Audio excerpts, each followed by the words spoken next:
인사드리겠습니다. 안녕하십니까? 강릉 명주로 교회는 제게 있어서 좀 특별한 교회로 여겨집니다.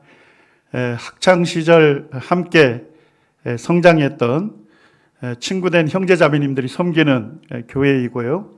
또 앞서서 주님을 신실하게 섬겼던 우리 믿음의 선배님들이 섬기는 교회입니다.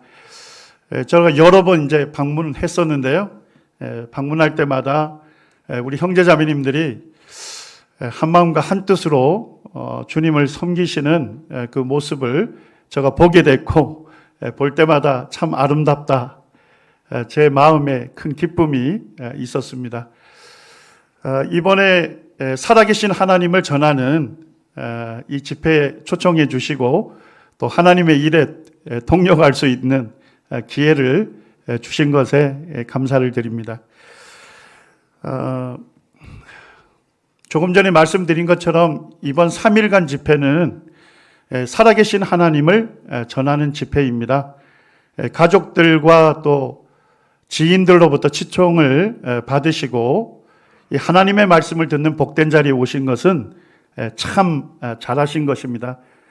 이번 집회를 통해서 여러분들이 살아계신 하나님 만나시고 이 하나님의 아들이신 예수님을 믿고 섬기시는 복된 시간이 되기를 원합니다. 삼성기업을 창업하신 분이 누군지 잘 아시죠?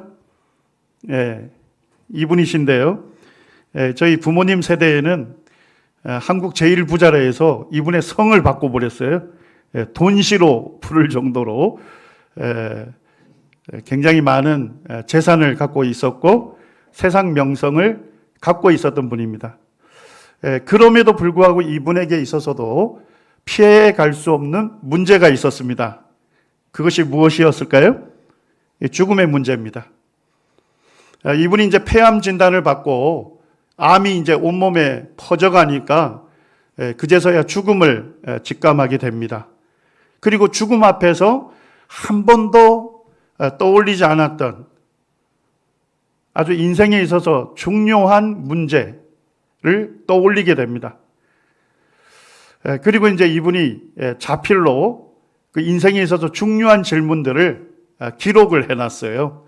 그리고 이제 이 문제를 해결하기 위해서 노력을 했는데 안타깝게도 해답을 얻지 못하고 죽음을 맞이했다는 이야기를 들었습니다. 오늘 이 자리에 초청받아 오신 분들이 이병철 회장님처럼 엄청난 재산을 또 소유하지 아니할 수 있습니다. 그리고 세상 명성을 소유하지 아니할 수 있습니다. 그렇지만은 인생에 있어서 중요한 질문에 대한 해답을 얻는 데 있어서는 이병철 회장님보다 더 나은 위치에 있다고 생각을 합니다. 여러분들 이 이병철 회장이 죽음 앞에서 떠올렸던 질문이 뭐였을까요? 정말 해결하기를 원했던 그와 같은 문제가 무엇이었을까요? 이분이 이제 자필로 쓴 것이 그대로 남아 있습니다. 첫 번째 떠올렸던 것은 신은 우주 만물의 창조주라 하는데 무엇으로 증명할 수 있는가? 이분이 진리를 들었습니다. 하나님께서 우주 만물을 지으신 창조주라고 하는 진리를 들었습니다. 그런데 안타깝게도 그 진리를 믿을 만한 증거들을 제시받지는 못했던 것 같습니다. 이분이 또 떠올렸던 것이 성경책입니다. 성경책이 하나님의 말씀이라는 것을 어떻게 증명할 수 있는가? 이분이 진리를 들었죠. 이 성경이 하나님의 말씀이라고 하는 진리를 들었는데 안타깝게도 그 진리를 믿을 만한 증거를 제시받지는 못했던 것 같습니다. 오늘 이 첫 시간은 이 두 가지 질문에 대해서 우리가 해답을 얻게 되는 시간이 되기를 원합니다. 강릉이 그래도 바다가 아름다운 해양 도시지 않습니까? 바다에 대해서 좀 살펴보기를 원합니다. 요 잘생긴 분이 현대 해양학의 아버지라고 부르는 매투머리 박사입니다. 지금으로부터 한 160년 전까지만 해도 이 해양에 대해서는, 바다에 대해서는 최고의 권위자였습니다.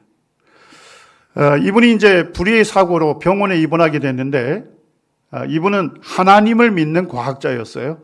그래서 자녀들이 매일같이 와서 아버지에게 성경책을 읽어준 겁니다. 이 어느 날 자녀들이 읽어주는 성경 말씀을 듣다가 이분이 굉장히 충격을 받습니다. 그때 이 성경 시편 8편 말씀을 읽어주었는데요. 그 8절에 보니까 공중의 새와 바다의 어족과 그 다음에 무엇이 나옵니까? 해로에 다니는 것이니라. 성경에 보니까 해로라고 하는 단어가 나오는 거예요. 바다의 자에다가 길로자. 바닷물이 이동하는 길이 있다는 겁니다. 해로가. 과학자들은 그때까지 바닷물이 한 곳에 이렇게 머물러 있는지 알았어요.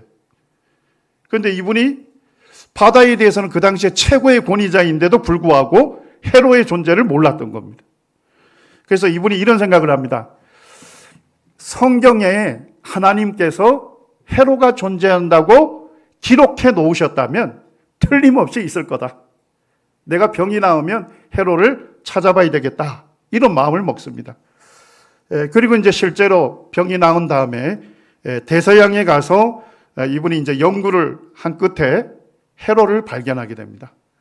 그리고 이제 자기가 찾은 그 해로를 지도에 이렇게 그려놓게 되는데 이게 최초에 뭐가 됐습니까? 해양 지도가 된 것입니다. 이후로 이제 과학계에서는 매투머리 박사를 현대해양학의 아버지다 또는 해로의 발견자다 하는 칭호를 붙여주게 된 것입니다. 이 매투머리 박사의 그 묘가 미국의 버지니아 주에 있습니다. 거기에 보면 묘비명에 이렇게 기록되어 있습니다. 우리 같이 한번 읽어볼까요? 시작. 해양학의 아버지 매투머리는 시편 8편 8절을 읽고 해로가 있음을 깨달아 최초의 해양 지도를 만들었다. 이 최고의 과학자가 160년 전에 해로를 발견한 겁니다. 그것도 성경 시편 말씀에 해로가 존재한다는 것을 기록해 놓은 것을 보고서 그가 믿음을 갖고 연구해서 찾아낸 것이 해로입니다. 자, 그런데 이 성경 시편 8편은 언제 기록이 됐을까요? 이 시편 8편은 믿음의 사람인 다윗에 의해서 하나님께서 기록해 놓은 거예요. 다윗은 지금으로부터 3000년 전 인물인 것입니다. 현대과학자들은 160년 전에 해로를 발견했습니다만 성경은 언제 기록하고 있다고요? 훨씬 전에 3000년 전에 해로가 존재한다고 이 하나님의 말씀인 성경에 기록해 놓은 것입니다. 성경은 인간의 지식으로부터 온 것이 아닙니다. 바다에 대해서 나왔으니까 하나 더 살펴보겠습니다. 성경 욥기 38장 16절에서 18절에 보면 하나님께서 이 욥이라고 하는 사람에게 도전적인 질문을 해요. 그런데 이때의 기록이 언제 겁니까? 지금으로부터 3,500년 전입니다. 지금으로부터 3,500년 전이면 우리나라 역사에서 어느 나라였을까요? 삼국시대보다 훨씬 이전인 고조선 시대입니다. 이 성경은 아주 고대에 기록이 된 말씀이에요. 그 시대를 살아가고 있는 욥에게 하나님께서 이렇게 질문하십니다. 너가 바다의 샘에 들어갔었느냐? 깊은 물밑으로 걸어다녀 보았느냐? 내가 그 모든 것들을 다 알거든 말할지니라. 자, 깊은 물밑에 바다에 뭐가 있답니까?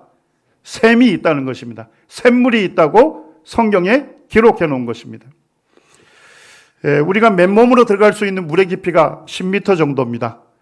그리고 잠수복과 잠수장비 다 챙겨서 들어가면 60m까지 들어갈 수 있어요. 더 들어가게 되면 어떻게 됩니까? 물의 압력에 의해서, 수압에 의해서 사람이 터지게 되는 겁니다. 지금 과학이 엄청나게 발전했지 않습니까? 근데 수심 한 1000m 정도 되는 이 깊은 물밑을 사람이 걸을 수 있을까요?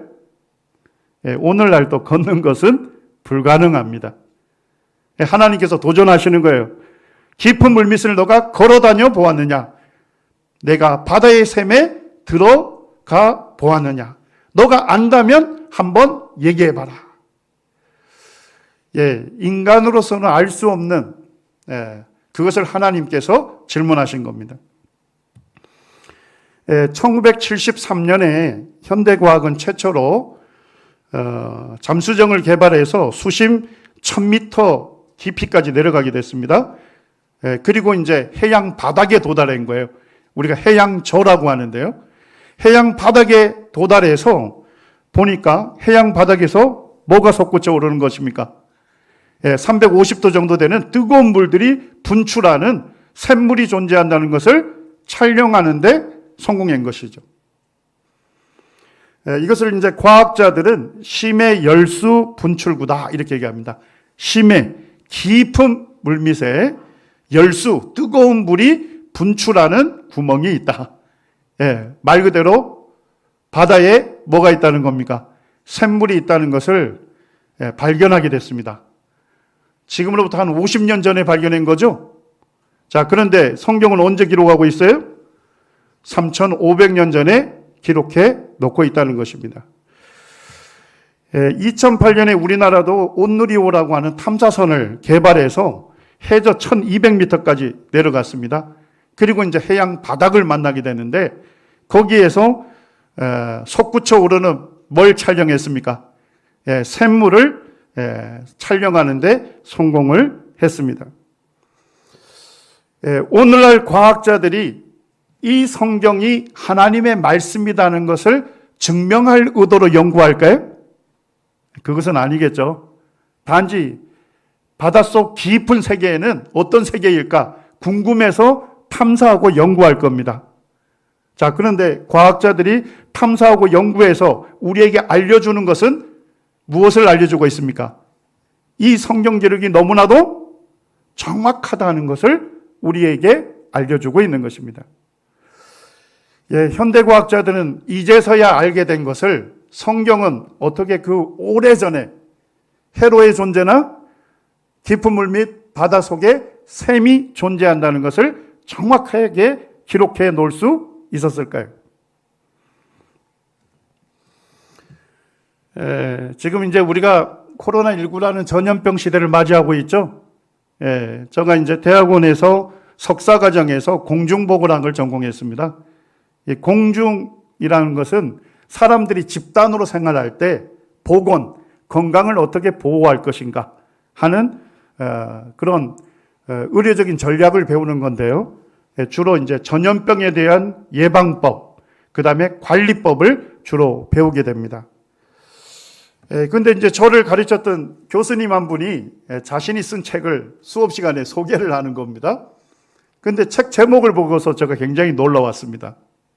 책 제목이 성경 속 무슨 이야기요? 의학 이야기 이렇게 되어 있는 거예요. 성경은 3,500년 전에 기록되었는데 아주 오래 전에 기록된 성경에 현대의학에서 의사들이 이제서야 알게 된 전염병의 예방법이나 관리법을 중요한 원칙을 거기에다가 성경에 기록이 되어 있다는 것입니다. 그래서 이제 제가 그 책을 읽고서 굉장히 먼저 제가 놀라움을 굉장히 놀랍게 되었고 그 내용을 이 시간 짧게 소개하고자 합니다. 고대에는 이제 흑사병, 파상풍 이런 걸 겪었고요. 근래에 오면서 사스, 메르스, 신종플류, 그 다음에 이제 코로나19를 3년째 전 세계적으로 우리가 겪고 있죠. 자, 이런 질병은 세균이나 바이러스에 의해서 감염이 되는 질병이라 해서 우리가 뭐라고 부릅니까? 감염병 이렇게 부르는 겁니다. 자, 그 다음에 감염된 사람을 접촉하게 되면 그 사람에게 세균이 옮겨지죠. 전염이 되기 때문에 무슨 병이라 합니까? 전염병이라고도 부릅니다. 그런데 성경에 3,500년 전에 기록된 이 민수기라고 하는 책에 이 전염병의 예방법과 관리법에 아주 중요한 원리들을 하나님께서 명령해 놓으셨어요. 민수기 19장 11절에 보시면, 자, 우리 11절만 같이 한번 읽기를 원합니다. 시작. 사람의 시체를 만진 자는 7일을 부정하리니. 하나님께서 사람의 시체를 만진 사람을 특별하게 취급합니다. 그 사람은 7일 동안 부정한 자가 됩니다. 13절에서도 16절에서도 반복하고 있습니다. 누구든지 들에서 칼에 죽은 자나 시체나 사람의 뼈나 무덤을 만졌으면 7일 동안 부정하리니. 그러면서 민수기 5장 2절에 보니까 죽음으로 부정케 된 자를 다 어디로 내보내랍니까? 진영 밖으로 내보내되, 이렇게 되어 있습니다. 이 진영은 어디입니까? 마을 공동체를 얘기하는 거예요. 마을 공동체 바깥으로 내보내라, 이렇게 명령해 놓은 것입니다. 어떤 사람이 길을 가다가 사람이 쓰러져 있는 거예요. 그래서 흔들어 깨웠습니다. 근데 죽었네요. 자, 그러면 이 사람은 하나님에 의해서 어떤 자로 규정이 되죠? 부정한 자가 됩니다. 그리고 7일 동안 어떻게 해야 돼요? 마을 공동체, 집으로 못 가요. 마을 공동체 특별한 장소에서 7일 동안 거기에 머물러야 합니다. 자, 이것을 오늘날 뭐라고 부르죠? 아하, 훌륭하십니다. 사회적 격리를 당하는 것입니다. 왜 시체 만진 자를 특별히 부정하다고 하고 사회적 격리를 시키라고 하셨을까요? 시체가 인간에게 전염될 수 있는 가장 많은 세균을 보유하고 있는 매체입니다. 그러니까 시신을 만지게 되면 시신에 있는 세균이 만진 사람에게 어떻게 될 수 있어요? 옮겨질 수 있는 거죠. 전염될 수 있는 거죠. 그리고 질병이 발생될 수 있는 것입니다. 그래서 하나님께서 시체 만진 사람, 그 사람 부정한 사람이니까 마을 공동체 바깥에서 7일 동안 사회적 격리를 시키라고 명령해 놓은 것입니다. 전염병이 전파되는 것을 차단하라고 명령하신 거예요. 거기서 끝나지 않습니다. 18절에 보니까 뼈나 죽임을 당한 자나 시체나 무덤을 만진 자는 19절에 부정한 자라고 규정을 다시 하죠. 그리고 그 사람은 격리된 장소에서 어떻게 해야 합니까? 그는 자기 옷을 빨고 물로 몸을 씻을 것이라, 이렇게 되어 있습니다. 하나님께서 추가적인 명령을 내리는 거예요. 7일 동안 사회적 격리만 당하는 게 아니고 물로 옷을 깨끗하게 빨고 물로 몸을 깨끗하게 씻으라는 것입니다. 자, 우리 사스, 메르스, 코로나19 바이러스 지금 전염병 시대에 살고 있죠. 방역당국에서 전염병을 예방하기 위해서 강조하는 게 뭐죠? 그렇습니다. 물로 몸을 깨끗하게 씻으라는 것입니다. 특별히 손을 통해서 사람을 접촉하잖아요. 그래서 손 씻기를 강조하는 거예요. 자, 시신을 만지게 되면 세균이 만진 사람의 옷에도 묻을 수 있겠죠. 그리고 몸에도 묻을 수 있는 거예요. 그래서 하나님께서 물로 옷을 빨고 물로 몸을 씻을 것이라고 명령해 놓은 것입니다. 뭘 제거하랍니까? 옷에 묻은 세균, 몸에 묻은 세균을 물로 제거하라는 뜻입니다. 우리가 이제 손을 씻은 다음에 2-3시간만 지나게 되면 이 손에 세균이 우글우글 거리면서 삽니다. 한 손에 6만 마리가 사네요. 양손이면 몇 마리입니까? 12만 마리가 우글우글 거리는데 감사하게도 눈에 보이지 않아서 다행인 겁니다. 자, 이렇게 많은 세균도 손 씻기만 잘해도 세균의 몇 %를 제거할 수 있대요. 그래서 손 씻기를 강조하고 있는 겁니다. 그런데 이와 같은 지식이요, 고대에는 없었습니다. 1840년대까지 세균에 대한 이해가 없었습니다. 지금으로부터 180년 전에는 세균의 존재를 몰랐어요. 이 제멜바이스라고 하는 산부인과 의사가 있는데 그분이 이제 산부인과 병원에 취직돼서 가서 보니까 아기를 출산하기 위해서 오는 산모 사망률이 6명 중에 1명꼴로 산모가 죽어나가는 거예요. 자, 요즘 이 정도면 병원 가시겠습니까? 그 병원? 절대 안 가죠. 예, 산모가 아기를 출산해 왔는데 6명 중에 1명이 죽는다면 절대 그 병원 안 가는 거예요. 예, 그래서 이제 제멜바이스가 어느 의사 손을 거쳐간 산모가 많이 죽었는지를 조사한 겁니다. 자, 요즘 이런 조사를 무슨 조사를 하죠? 예, 역학조사라고 합니다. 예, 이 정도 아시면 예, 공중보건학 석사 수준까지 예, 오르신 겁니다. 대단하십니다. 예, 봤더니까 시체나 수술을 담당한 의사 손을 거쳐간 산모들이 주로 사망한 겁니다. 옛날엔 세균의 존재를 몰라가지고 응급실에 응급한 환자가 오겠죠. 그를 살리려고 노력하다가 그 사람이 죽을 수 있잖아요. 그런데도 그냥 수건으로 손만 닦고 그 손으로 산모를 내지낸 것입니다. 예, 수술을 하다 보면 손에 엄청난 피가 묻죠. 그리고 수건으로 그냥 피만 닦고 그 손으로 산모를 내지낸 것입니다. 왜 산모 사망률이 높은지 아시겠죠? 예, 세균의 존재는 알지 못했지만 제멜바이스가 이 산부인과 병동 앞에다가 복도에 대야를 두고서 거기에 깨끗한 물을 담궈 놓고요. 이제 산모를 내진하는 모든 의사들은 손을 씻고 산모를 내진하게 했습니다. 자, 그랬더니 그 산모 사망률 16%에서 몇 퍼센트로 떨어졌을까요? 예, 1%로 떨어진 겁니다. 너무나도 놀라운 결과를 얻게 된 겁니다. 예, 그래서 이제 제멜바이스가 이것을 이제 논문으로 만들어가지고 의사협회에 가서 의사들에게 소개를 했는데요. 당시 의사들이 얼마나 무식했는지 물로 손을 씻은 다음에 산모를 내진하는 것이 너무 불편하다. 그렇게 해서 제멜바이스를 왕따를 시켜버렸습니다. 예, 제가 이제 제멜바이스에 대해서 더 살펴봤더니까 제멜바이스가 정신과 병동에서 쓸쓸하게 인생을 마감했습니다.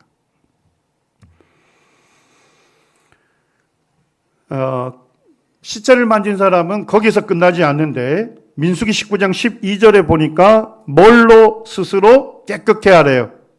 잿물이 뭔지 아시죠? 예, 나무를 태우면 재가 남잖아요. 예, 재를 물에다 섞어가지고 그 물로 몸을 깨끗하게 하라는 것입니다. 자, 여러분들 상처가 나게 되면 소독하죠. 예, 가산화수소 같은 거. 그걸로 소독하게 되면 하얀 뽀글뽀글 기포가 생기죠. 예, 세균을 소독하는 거예요. 죽이는 거예요. 예, 고대에는 가산화수소가 없었겠죠. 예, 상처에 세균이 오염되면 탄산수로 소독을 했습니다. 알고 봤더니까 잿물이 뭐예요? 예, 세균을 소독하는 탄산수였던 것입니다. 예, 하나님께서 시체를 만진 사람은 마을 공동체 바깥에서 7일 동안 사회적 격리를 당하고 예, 물로 옷을 빨고 물로 몸을 씻고 잿물로 뭐까지 하라는 겁니까? 소독하라고 명령해 놓으신 거예요. 예, 거기서 끝나지 않습니다. 이 우슬초라고 하는 식물이 있는데 그 식물을 대야에다가 대야에 물을 담궈서 거기에 불린 다음에 이 우슬초 물을 그 사람에게 뿌리라고 털어서 씻기라고 명령을 하고 있습니다. 우슬초 식물이 무슨 효능이 있다고 지금 의사들이 밝히고 있습니까? 우슬초는 매우 효과적인 무슨 제라고요? 살균제입니다. 세균을 죽이는 것이고요. 그 다음에요, 항균제입니다. 세균으로부터 몸을 보호하는 효능이 있다는 것을 밝히고 있는 것입니다. 자, 근데 이런 명령을 하나님께서 언제 하셨대요? 3,500년 전에 하셨다는 것입니다. 그리고 하나님을 믿는 이스라엘 백성들은 하나님의 명령을 철저하게 믿고 따랐던 것입니다. 중세 유럽의 그 패스트균에 의해서 전염병이 창궐했습니다. 우리나라에서는 그것을 흑사병이라고 하죠. 이 패스트균에 감염이 되면 피부가 검은 반점이 생겨요. 그래서 사망에 이른다 해서 흑사병이라 불렀습니다. 유럽 인구의 3분의 1이 사망했어요. 불과 4년 만에 몇만 명이 죽었대요? 어마어마한 숫자죠. 2,500만 명이 이 흑사병에 의해서 사망했습니다. 중세 유럽은 종교가 뭐였습니까? 카톨릭이었습니다. 그래서 이 유대인들이 어느 도시, 어느 나라로 가더라도 환영받지 못했어요. 예수를 죽인 민족이라고 해서 유대인들은 자기들이 거주할 수 있는 자유가 없었어요. 그래서 도시마다 특별하게 유대인만 사는 거주 지역을 국한했습니다. 그 거주 지역을 뭐라고 부릅니까? 게토라고 불러요. 그래서 유대인들은 도시를 가게 되면 그 게토라고 하는 유대인들이 거주할 수 있는 제한 구역, 거기서만 거주할 수 있는 거예요. 흑사병이 그냥 중세 유럽을 전체 휩쓸어 갈 때요.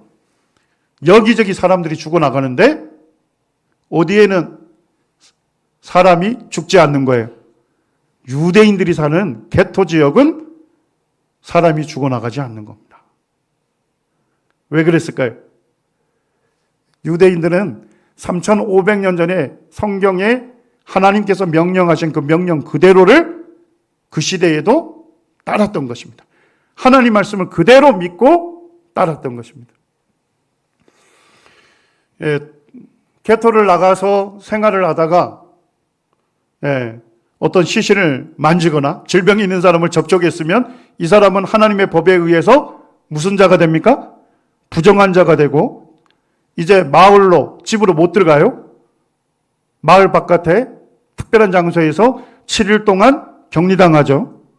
그리고 그곳에서 물로 옷을 빨고 물로 몸을 씻습니다. 잿물로 소독하고 우슬초로 살균하고 항균을 하게 되는 거예요. 철저하게 전염병을 예방하고 관리를 했기 때문에 유대인들이 사는 구역에는 시신이 나가지 않았던 것입니다. 여러분들, 이 성경은 하나님의 말씀입니다. 생명의 말씀이에요. 하나님 말씀을 믿으면 생명을 보존할 수 있습니다. 세균의 존재는 1870년경에 이 파스테르라고 하는 하나님 믿는 과학자에 의해서 규명이 됐어요. 세균이나 바이러스에 의해서 전염병이 발생된다는 것을 그제야 알게 된 거예요. 그리고 이제 전염병의 예방법이나 관리법들이 발전해 오기 시작한 거예요. 불과 최근이죠. 150년 전에 전염병의 원인이 규명이 된 거예요.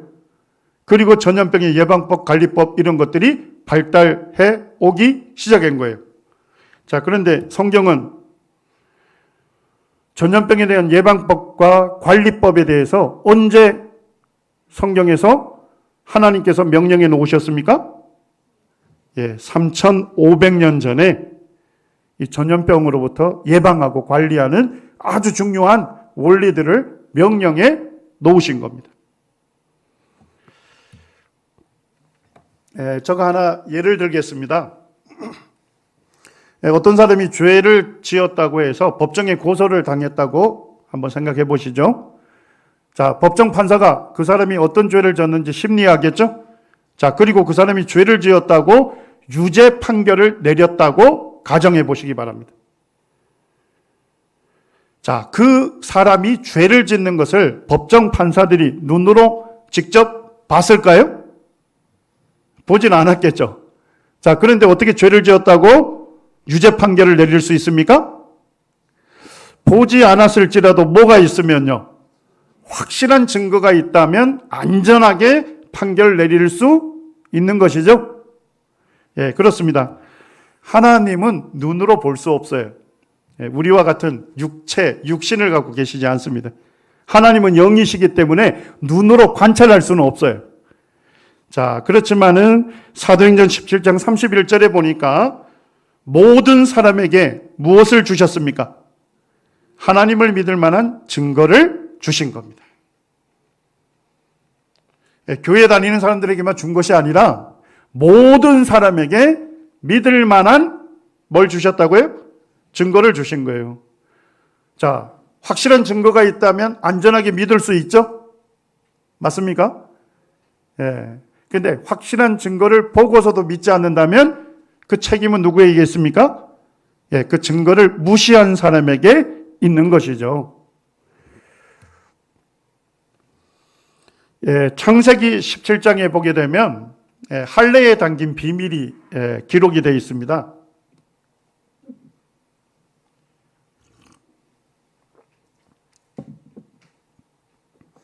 창세기 17장 9절에 보면 하나님께서 이 아브라함이라고 하는 사람과 언약을 맺습니다. 이 아브라함은 하나님을 믿는 사람이에요. 그래서 하나님께서 아브라함과 뭐를 맺습니까? 언약을 맺습니다. 아주 쉽게 말씀드리면 계약을 맺었다고 생각하시면 됩니다. 하나님께서 이 아브라함과 아브라함의 후손들을 하나님의 백성으로 삼겠다고 하는 언약을 맺은 겁니다. 자, 오늘날 아브라함의 후손들이 나라를 이루고 있죠. 그 나라를 무슨 나라라 하죠?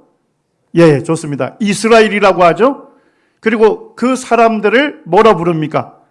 유대인이라고 부르는 거죠. 예. 하나님께서 이제 이 아브라함과 아브라함 후손들과 언약을 맺으면서 언약의 표징, 아직 쉽게 말씀드리면 언약을 맺었다는 표식을 몸에 새기게 했습니다. 자, 그게 뭐예요? 할례입니다. 12절에 보게 되면 하나님께서는 할례를 명령하면서 구체적으로 두 가지를 명령합니다. 자, 첫째, 누구에게 할례를 주라는 겁니까? 모든 남자에게 할례를 주라, 이렇게 명령했습니다. 자, 두 번째 명령한 것은 할례를 주는 구체적인 날짜를 명령했습니다. 자, 언제 주라는 겁니까? 예, 태어난 지 8일 만에 8일째 되는 그날에 할례를 주라고 명령한 것입니다. 예, 여러분들 할례가 뭔지 아시죠? 예, 조금 끔찍합니다만 살짝 보여드리겠습니다. 예, 남자의 그 음경, 어른들은 꼬추라고 하죠. 그걸 덮고 있는 표피를 절단하는 수술입니다. 자, 오늘날 뭐라고 부르죠? 예, 포경수술과 같은 것입니다. 예, 하나님께서 구체적으로 이 할례 수술을 받는 날짜를 명령하신 거죠.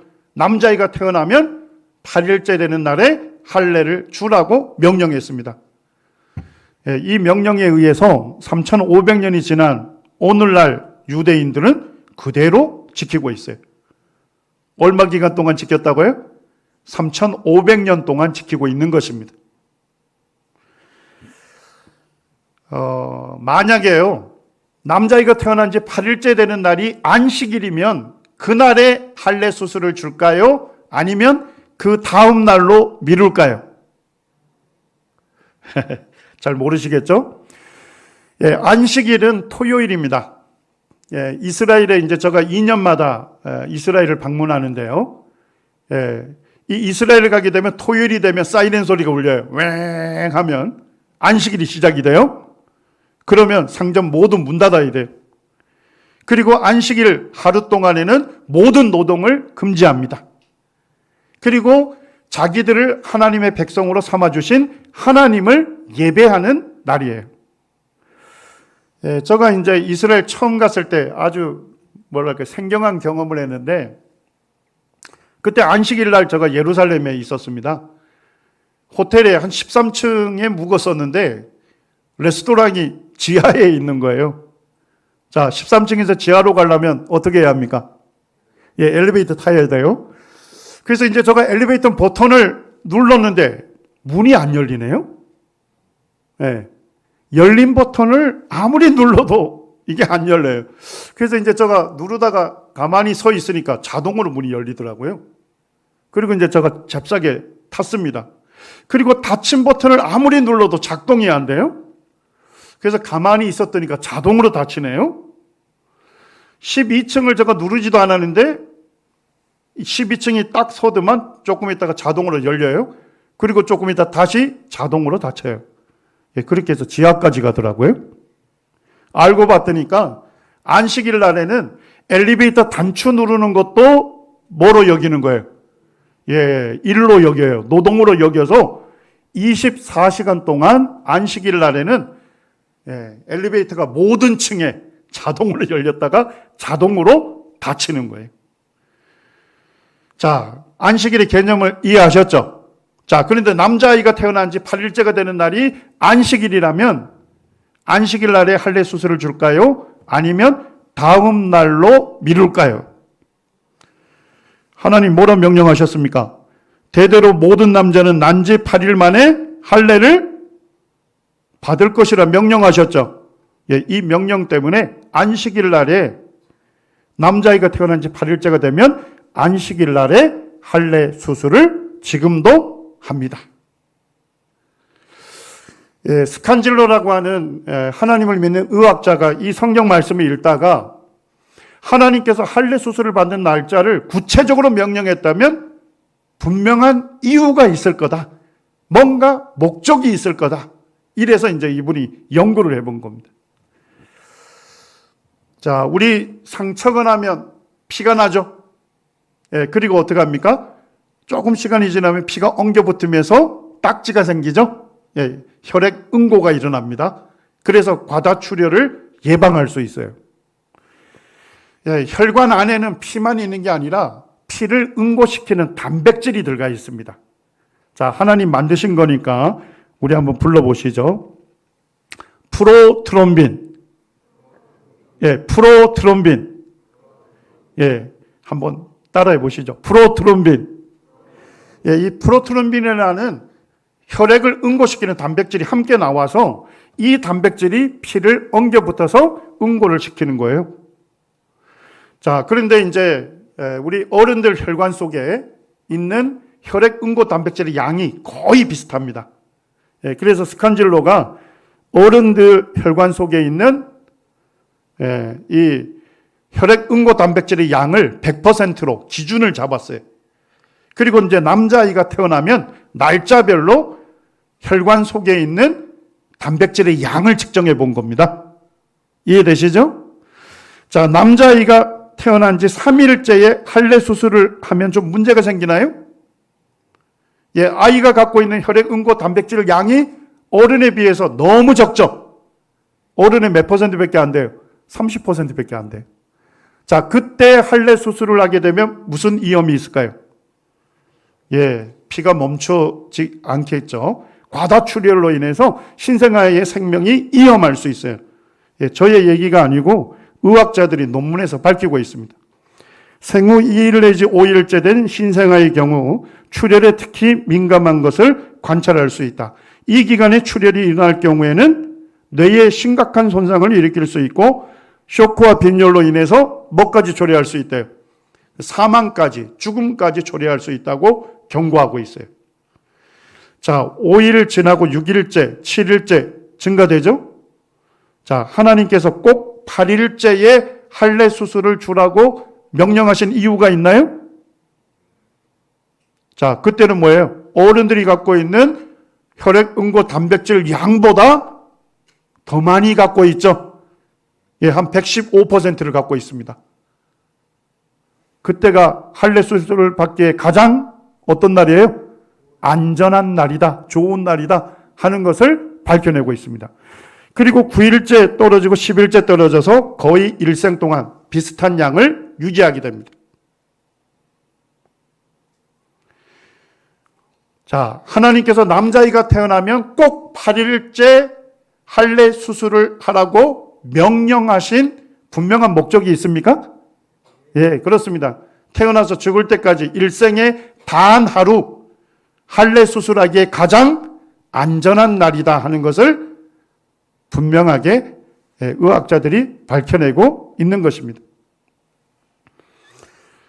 오늘날 의학자들이 사람의 구조와 기능을 열심히 연구해요. 저도 이제 해부학을 가르치는 사람인데요. 사람의 구조와 기능에 대해서 열심히 연구하지만 사람의 구조와 기능에 대해서 정확하게 말할 수 있는 유일한 한 분은 누구십니까? 하나님이십니다. 하나님께서 어떻게 인간의 구조와 기능에 대해서 정확하게 말할 수 있을까요? 그분이 인간을 만드신 분이기 때문에 그렇습니다. 만드신 분은 정확하게 말할 수 있는 능력이 있습니다. 그리고 명령하실 수 있는 것입니다. 젊은이들이 아이폰 선물을 받으면 최고의 선물로 여깁니다. 이 아이폰의 구조와 기능에 대해서 가장 정확하게 말할 수 있는 사람은 누굴까요? 스티브 잡스 물론 고인이 됐습니다만 잡스가 어떻게 아이폰의 구조와 기능에 대해서 가장 정확하게 말할 수 있을까요? 이것을 설계하고 만든 사람입니다. 직접 설계하고 만든 사람은 정확하게 말할 수 있는 능력이 있는 것입니다. 하나님께서 이 성경책을 기록한 목적이 있습니다. 이 성경을 통해서 하나님 자신이 누군지를 우리 인간에게 알려주기를 원했습니다. 성경을 열면 첫 구절이 창세기 1장 1절입니다. 이게 성경의 머리글이에요. 시작글. 그리고 이 성경 전체를 이해하는 열쇠와 같은 구절입니다. 자, 하나님께서 성경책을 처음 읽는 사람에게 자신이 누군지를 알려주기를 원했을까요? 자, 우리 창세기 1장 1절 한번 읽어볼까요? 시작. 태초에 하나님이 천지를 창조하시니라. 태초는 세상 처음을 얘기해요. 클 태자에다가 처음 초자. 세상 맨 처음에 이런 얘기입니다. 하나님은 영혼 가운데 계셨던 분입니다. 그분이 무엇을 시작하신 거예요? 시간을 시작하신 거예요. 그리고 하나님께서 무엇을 창조했습니까? 천지를 창조했습니다. 이 천지 만물을 창조했습니다. 그리고 여러분과 저를 창조하신 것입니다. 하나님은 성경 처음 읽는 사람들에게 무엇을 알려주기를 원했을까요? 자신이 누구라 알리기를 원했습니까? 나는 천지 만물을 지은 창조주다. 그리고 성경을 읽는 너를 창조한 너의 주인이다. 하나님 선포하신 거예요. 욥기 36장에 보면 잘 이해되지 않는 말씀이 기록되어 있습니다. 이 30절에 보니까 우리 30절, 31절 같이 한번 읽어볼까요? 30절, 31절입니다. 시작. 보라, 그가 번갯불을 자기의 사면에 펼치시며 바다 밑까지 비치시고 이런 것들로 만민을 심판하시며 음식을 풍성하게 주시니라. 그는 누구신지 아시겠죠? 하나님이십니다. 하나님께서 번갯불을 치셔가지고 자기의 사면에 번갯불을 펼치시고 바다 밑까지 비추신답니다. 자, 이건 이해가 되시죠? 번개가 치면요, 한 2만 5천 도 정도 되는 엄청난 열이 발생이 됩니다. 몇 도예요? 2만 5천 도면 태양의 겉표면 온도예요. 번개가 빵 칠 때 2만 5천 도 정도 되는 엄청난 열이 발생이 되고 엄청난 빛이 만들어지는 겁니다. 그래서 깊은 물속 어두운 바다도 번개가 치면 어때요? 그 바닷속도 환하게 비춰지는 거예요. 자, 이건 이해가 되시죠? 31절에 이렇게 말씀하십니다. 이런 것들로, 이 번개들로 만민을 뭐 하신대요? 가끔 번개불에 맞아가지고 사망한 사례가 종종 보고가 되죠. 그런데 31절 후반절은 좀 이해가 안 됩니다. 번갯불을 쳤는데 음식을 풍성하게 주신다는 겁니다. 하나님께서 번개를 치셔가지고 우리에게 음식을 풍성하게 주신다는 겁니다. 여러분들 이해가 되십니까? 우리 대기 중에 가장 많은 성분이 질소입니다. 질소가 몇 퍼센트가 됩니까? 78%가 돼요. 산소가 한 21%가 있습니다. 그리고 뭐 이산화탄소 뭐 이런 것들이 0.0 이렇게 아주 적은 숫자로 이 성분을 이루어요. 산소가 21%는 이해가 되시죠? 우리 산소 마셔야 에너지를 만들어낼 수 있어요. 그 에너지에 의해서 우리가 호흡도 할 수 있고 걸어 다닐 수 있는 거예요. 자, 그런데 질소가 78%가 되는 게 학생 때 제가 이해가 안 되더라고요. 근데 이제 제가 과학에 대해서 공부를 쭉 하다 보니까 식물이 생명력 있게 살려면 질소가 필요하답니다. 식물이 질소를 머금어야 단백질을 생산하고 생명력 있게 살면서 풍성한 열매를 맺게 되는 거예요. 그런데 공기 중에 있는 질소는요, 식물에게 직접 못 들어가는 거예요. 자, 어떻게 들어갈까요? 어떻게 들어가요? 번개가 쳐야 돼요. 번개가 치게 되면 25,000도 정도 되는 엄청난 열이 발생이 되죠? 그 열에 의해서 대기 중에 있는 산소하고 질소가 결합을 합니다. 그걸 산화질소라고 해요. 자, 산화질소가 뭐와 함께 땅에 떨어집니까? 비와 함께 땅에 떨어지게 되는 거죠. 자, 그러면 식물의 뿌리가 산화질소는 머금을 수 있는 거예요. 그래서 식물이 이 산화질소를 빨아당겨서 단백질을 만들고 생명력 있게 살아가면서 풍성한 열매를 맺게 되는 거예요. 그래서 우리의 식탁에 음식을 어떻게 주게 됩니까? 풍성하게 준다고 언제 기록해 놓으셨어요? 3,500년 전에 기록해 놓으신 거예요. 이것을 발견하게 된 것은 1905년입니다. 이 프리츠 하버라고 하는 과학자가 공기 중에서 질소로 비료를 만드는 기법을 개발했어요. 여기에 보니까 이 프리츠 하버 일생을 다루는 책인데, 뭘로 빵을 만든다고요? 공기로 빵을 만든다는 겁니다. 공기 중에 있는 질소를 이용해서 질소 비료를 만들게 되고 그 질소 비료를 통해서 식량 혁명이 일어나게 된 것입니다. 여러분들 생각해 보세요. 저 위에 대관령, 거기에 우리 비료 뿌리는 거 아니죠? 그런데도 소나무들이 싱싱하게 생명력 있게 살아가죠? 누가 돌보시는 겁니까? 하나님께서 번개를 쳐서 질소 비료를 산에도 뿌리고 들판에도 뿌리기 때문에 모든 식물들이 생명력 있게 자라면서 풍성한 열매를 맺어서 우리의 식탁을 풍성하게 음식을 제공하게 되는 것입니다. 현대과학자들 100년 전에 알게 된 사실이죠? 맞습니까? 자, 그런데 성경은 언제 기록해 놨어요? 3,500년 전에 기록해 놓은 겁니다. 여러분들이 조금만 성경을 아시게 되면 이 성경은 놀라운 책이다. 현대과학자들도 이제서야 알게 된 것을 성경은 3,500년 전에 그 고대에 정확하게 기록해 놓으셨다는 겁니다. 오직 만드신 분만이 말씀할 수 있는 놀라운 말씀이 성경에 기록된 것입니다. 이런 것을 몇 가지 딱 보면 이 성경이 누구의 말씀이라는 걸 알 수 있어요? 창조주 하나님의 말씀이라는 것을 알 수가 있는 것입니다. 우리 욥기 38장 4절과 5절에 보면 하나님께서 욥에게 도전적인 질문을 또 합니다. 내가 땅에 기초를 놓을 때 내가 어디 있었느냐? 하나님께서 땅에 이 지구의 기초를 놓으셨다는 거예요. 그때 인간인 너는 어디 있었느냐? 내가 깨달아 알았거든 말할지니라.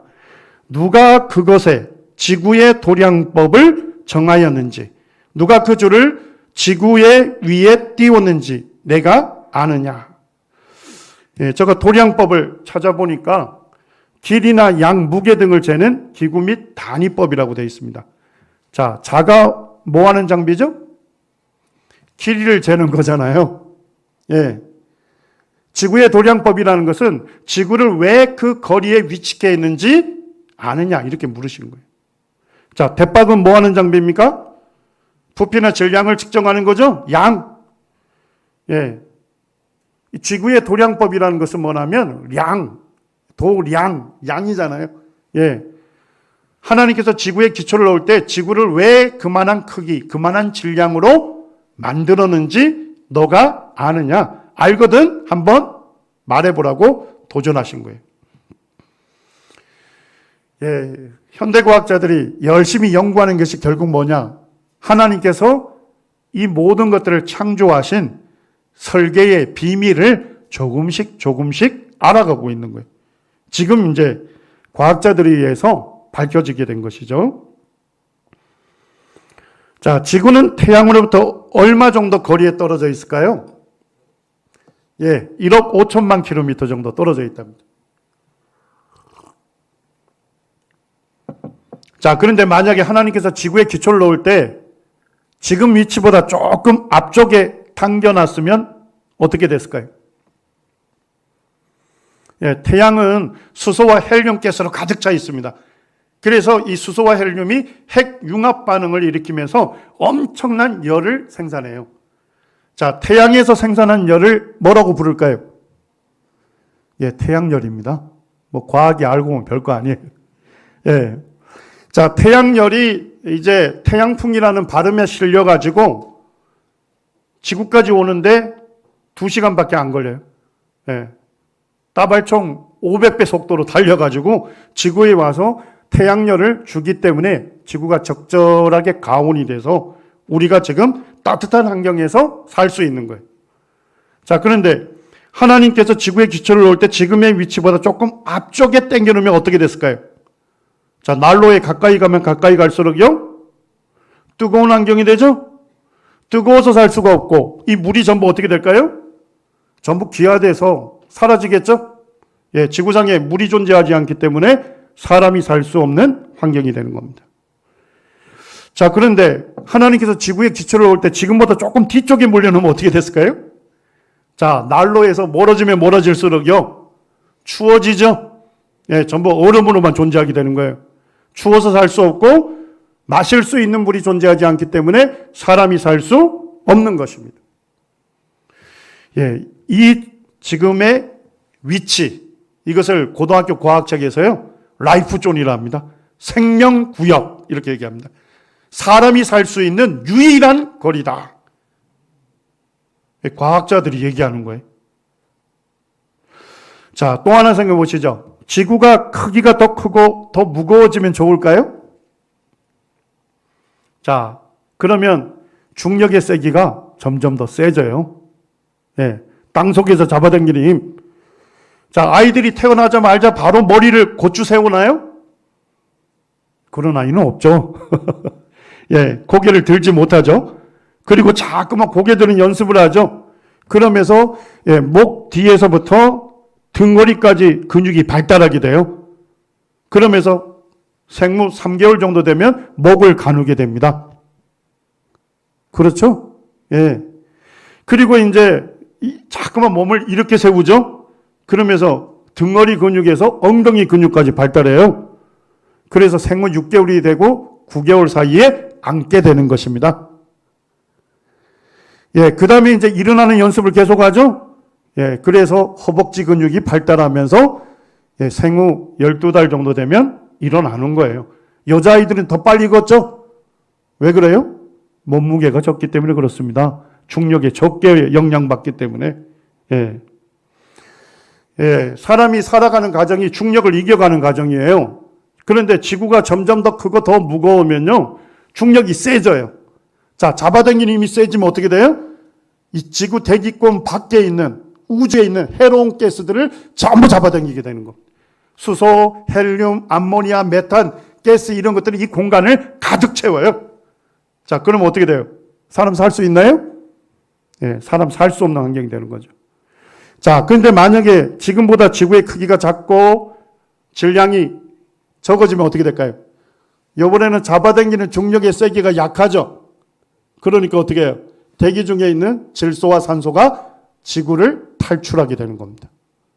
산소가 없으니까 살 수 없는 환경이 되는 겁니다.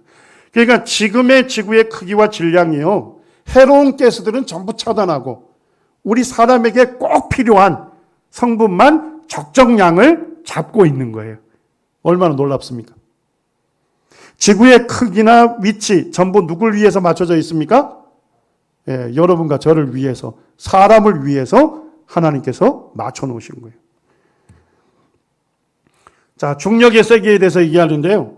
중력의 세기가 지금보다 10의 60승분의 1만큼 약해지거나 강해진다면 어떻게 될까요?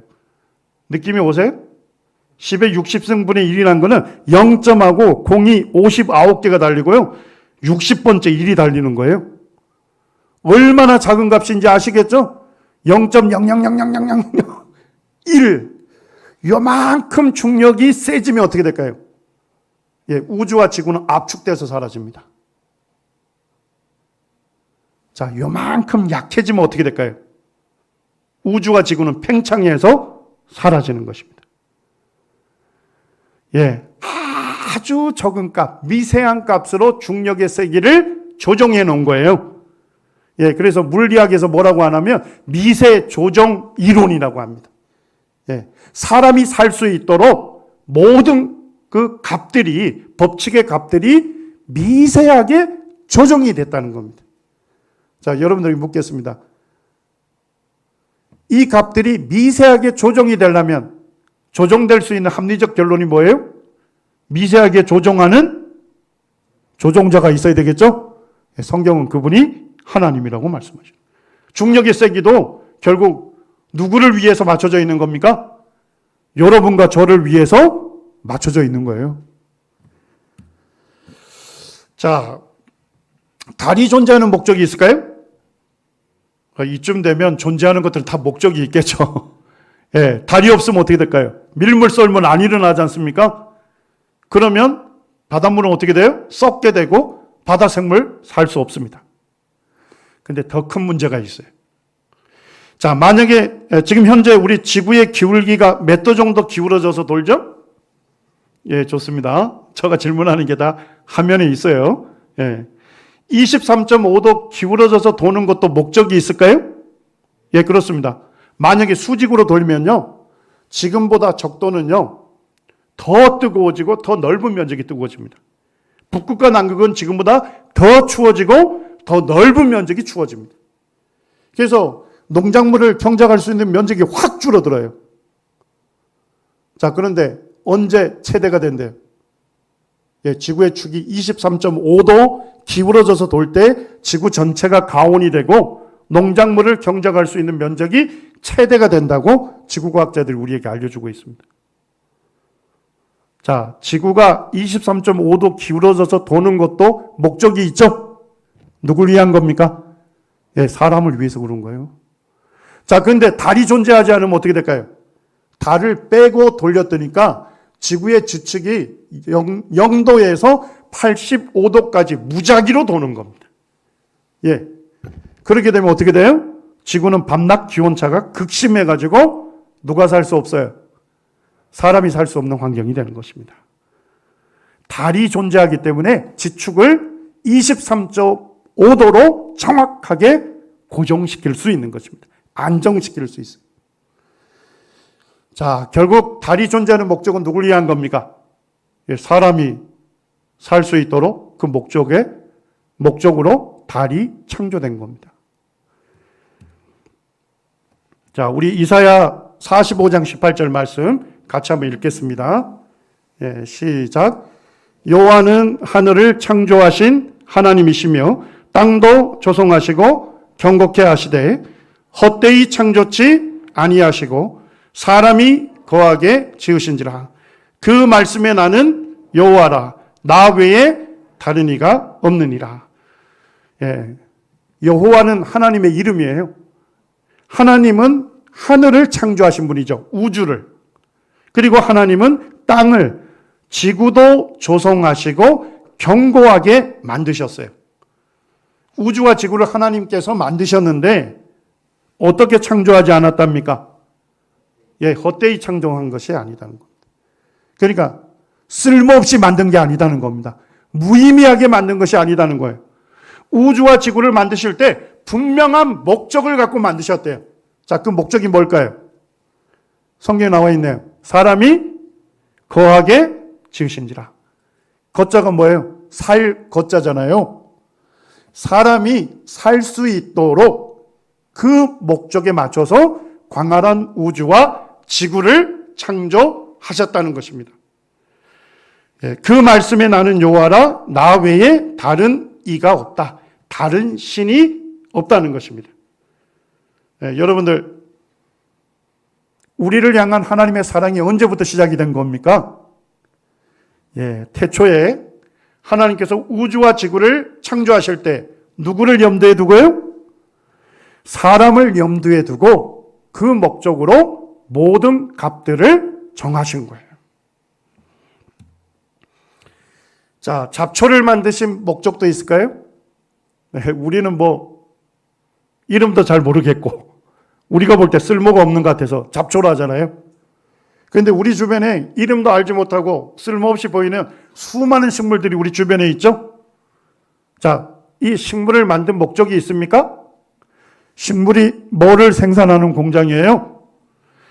그렇습니다. 신선한 산소를 생산해서 뿜어주기 때문에 여러분과 저가 산소를 마시게 되죠. 산소를 마셔서 젊은 사람들이 있으니까 전문 용어 하나 쓰겠습니다. ATP라고 하는 생물 에너지를 만들어내요. 그 생물 에너지를 사용해서 호흡하는 근육이 수축할 수 있어요. 그래서 여러분들이 숨을 쉴 수 있는 것입니다. 자, 그 다음에 이 생물 에너지를 사용해서 팔다리 근육이 수축하거든요. 그렇기 때문에 여러분들이 뭐 할 수 있어요? 걸어 다닐 수 있는 것입니다. 자, 이 수많은 식물도 누굴 위해서 만졌나요? 사람을 위해서. 자, 요쯤 되면 존재하는 모든 것들은 목적이 있죠. 그리고 그 모든 것들을 창조한 목적은 누굴 위한 겁니까? 사람을 위하여 창조한 것입니다. 여러분들 산소 돈 내고 마십니까? 하나님께서 우리에게 은혜로 공급하시잖아요. 맞습니까? 자, 그렇다면 사람을 창조한 목적이 있을까요? 그렇습니다. 이사야 43장 7절에 하나님께서 우리에게 분명하게 말씀하십니다. 같이 한번 읽겠습니다. 시작. 내 이름으로 불려지는 모든 자, 곧 내가 내 영광을 위하여 창조한 자를 오게 하라. 그를 내가 지었고 그를 내가 만들었느니라. 하나님께서 여러분과 저를 창조하신 목적이 무엇입니까? 하나님의 영광을 위해서 창조한 것입니다. 모든 만물은 사람을 위해서 창조했고요. 만물의 으뜸으로 창조한 사람만큼은 누굴 위해서 창조했습니까? 하나님을 위해서 창조한 것입니다. 하나님께서 모든 만물을 우리를 위해서 창조했다면 우리가 하나님께 어떻게 해야 되겠습니까? 하나님께 감사해야 하지 않겠습니까? 그리고 하나님을 인정하고 섬기는 것은 인간의 당연한 도리죠? 그렇습니다. 합당한 본분입니다. 당연하고 올바른 것입니다. 그것이. 여러분들은 하나님께 감사하시고 여러분들은 하나님을 믿고 섬기십니까? 그리고 하나님을 영화롭게 하십니까? 그렇다면 여러분들은 지음받은 목적에 합당하게 살고 있는 거예요. 그렇지만 여러분들이 하나님을 믿지 않고 하나님과 상관없이 살아간다면 여러분들은 창조의 목적에서 이탈이 된 거예요. 탈선한 것입니다. 기차의 바퀴가 어디로 굴러야 돼요? 레일로 굴러야 하잖아요. 기차의 바퀴가 레일을 벗어나는 순간 그것이 바로 죽음이고 영원한 파멸인 것입니다. 로마서 1장에 보면 하나님께서 이렇게 말씀하십니다. 하나님 알만한 것을 어디에 분명하게 보여주었고 알려주었답니까? 하나님 만드신 만물에 분명히 보여주었고 알려졌나니 그러므로 그들이 사람이 뭐하지 못합니까? 핑계하지 못할지니라. 하나님께서 이 성경과 하나님 만드신 만물에 핑계할 수 없는 확실한 증거를 주셨습니다. 하나님께서 모든 만물을 우리를 위해서 창조하셨고 우리에게 생명을 주셔서 이 땅에 나게 하시고 살게 하신다면 우리가 그 하나님을 영화롭게 해야 하지 않겠습니까? 하나님께 감사해야 하지 않겠습니까? 하나님을 경배하고 섬겨야 되겠죠. 그것은 당연한 것입니다. 당연한 도리고 합당한 본분입니다. 당연하고 합당한 것을 하지 않는 것을 성경은 죄라고 말하는 것입니다. 인간이 하나님께 지을 수 있는 가장 큰 죄가 무엇일까요? 로마서 1장 28절에 분명히 선언하시죠? 그들이 마음에 누구 두기를 싫어했다고요? 하나님 두기를 싫어했다는 것입니다.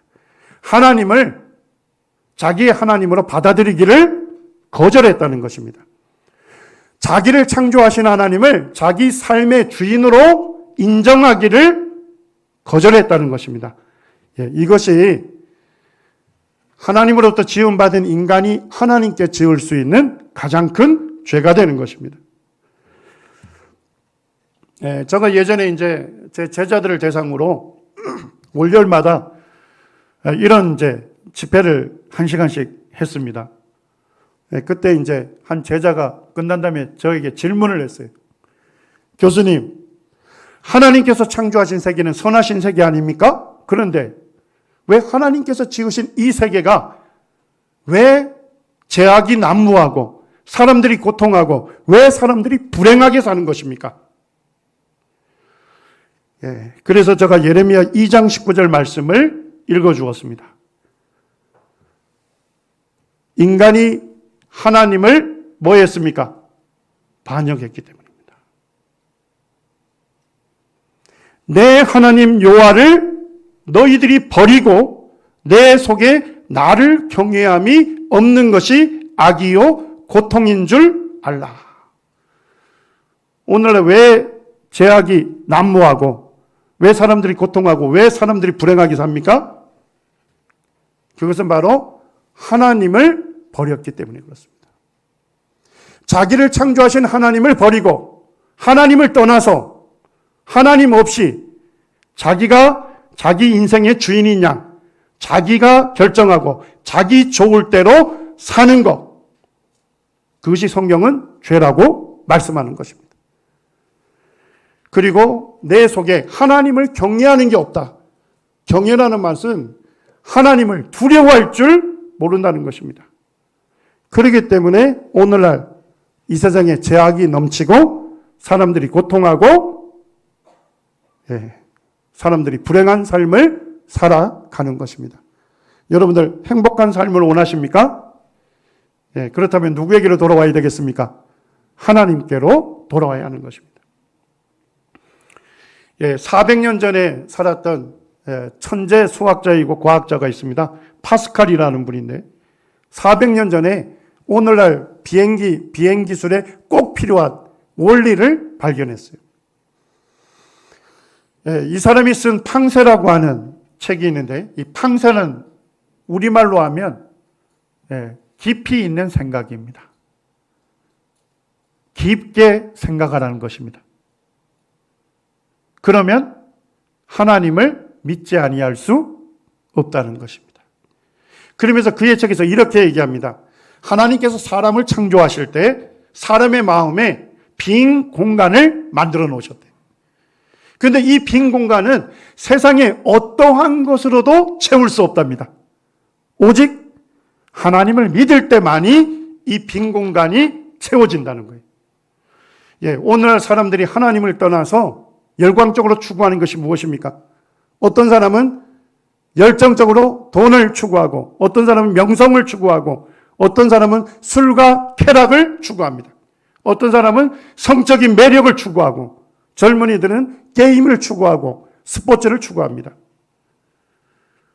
잠시의 즐거움은 줄 수 있습니다.